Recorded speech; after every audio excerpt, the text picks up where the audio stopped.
10 horas.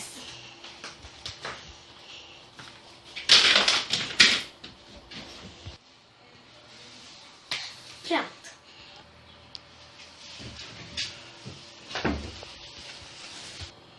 Ainda bem que tem mais de 9 no meu quarto. Senão teria que pular pela sala.